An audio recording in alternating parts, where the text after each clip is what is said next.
اعوذ باللہ من الشیطان الرجیم بسم اللہ الرحمن الرحیم اللہم صلی علی سیدنا و مولانا محمد وعلی آلہ وصحبہ وبارک وسلم۔ معزز ناظرین کرام،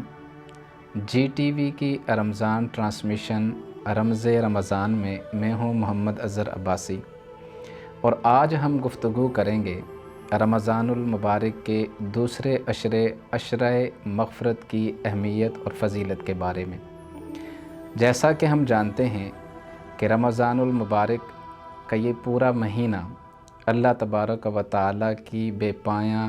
لطف و کرم اور رحمتوں کو سمیٹے ہوئے ہے۔ اس کے 3 حصے کیے جاتے ہیں۔ پہلے حصے کو حصہ رحمت کہا جاتا ہے، دوسرے حصے کو حصہ مغفرت، اور اس کے تیسرے حصے کو نجات کہا جاتا ہے۔ جب مفسرین، فقہا اور محدثین وہ اس کو تقسیم کرتے ہیں تو ظاہر ہے کہ ایک مہینے کو جب 3 حصوں میں تقسیم کیا جائے گا تو وہ 10 کے عدد میں تقسیم کیا جاتا ہے۔ اس اعتبار سے جو پہلے 10 دن ہوتے ہیں ان کو عشرہ رحمت کہا جاتا ہے، اور جو دوسرے 10 دن ہوتے ہیں ان کو عشرہ مغفرت، اور جو آخری اور تیسرا جو 10 دن ہوتے ہیں ان کو عشرہ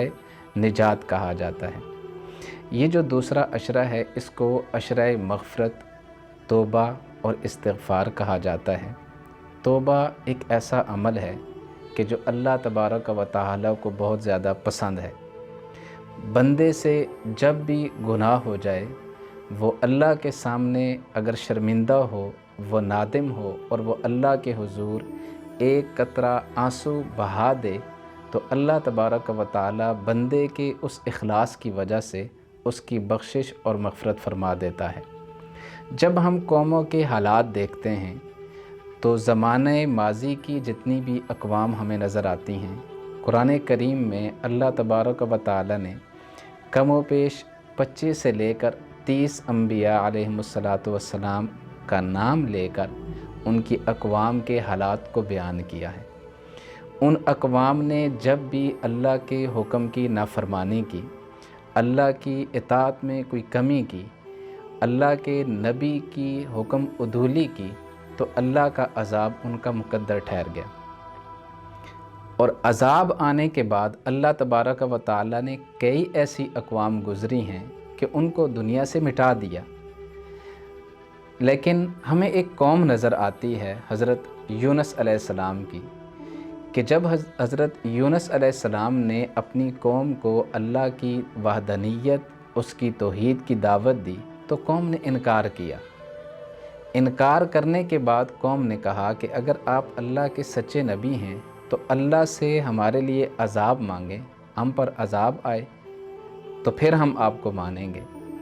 ان کی اس گستاخی اور نافرمانی کی وجہ سے بالآخر عذاب ان کا مقدر ٹھہرا، اور مفسرین یہ بیان فرماتے ہیں، قرآن کریم میں اس بات کا ذکر موجود ہے کہ یہ انبیاء علیہ السلام جن کا ذکر قرآن کریم میں موجود ہے، ان میں واحد جو قوم ہے وہ حضرت یونس علیہ السلام کی ہے، کہ جن کی قوم پر جب عذاب آ گیا، بادل آسمان پر چھا گئے، تو وہ اللہ کے حضور اتنے گڑ گڑا کر عجز و انکساری کے ساتھ، اخلاص کے ساتھ، رقت کے ساتھ، آنسوؤں کے ساتھ اللہ کو منانے لگ گئے کہ اللہ تبارک و تعالیٰ کو ان پر رحم آ گیا اور اس قوم کی اس اجتماعی گناہ کو معاف کر دیا۔ آج اگر ہم اپنے معاشرے میں دیکھتے ہیں تو ہر طرف بے سر و سامانی کا عالم ہے، امن کہیں نہیں ہے، چین کہیں نہیں ہے، ہر انسان دکھ، درد اور تکلیف میں مبتلا ہے، ہر انسان کے مسائل مختلف ہیں۔ آج ضرورت اس بات کا تقاضا کرتی ہے کہ جہاں پر انسان انفرادی طور پر وہ استغفار کے ذریعے، وہ توبہ کے ذریعے اللہ کو منائے، وہاں پر کلیکٹیولی بحیثیت قوم ہمیں چاہیے کہ ہم اللہ کے حضور اپنے تمام ان گناہوں کی معافی مانگیں کہ جن کی نتیجے میں اور جن کے صلے میں یہ مختلف طرح کے عذاب وہ ہم پر مسلط ہیں۔ توبہ بنیادی طور پر یہ ایک ایسے عمل کا نام ہے کہ صوفیاء یہ بیان کرتے ہیں اور یہ لکھتے ہیں کہ استغفار اور توبہ کا جو طریقہ ہے وہ بہت آسان ہے۔ اس کے لیے ضروری ہے کہ 4 ایسی سٹیجز ہیں کہ جن کو گزر کر بندہ توبہ کے اس سفر کو مکمل کرتا ہے۔ وہ فرماتے ہیں کہ 4 چیزیں ہیں، جن میں سے پہلی ہے مشارطہ، ان میں سے جو دوسری ہے وہ ہے محاسبہ،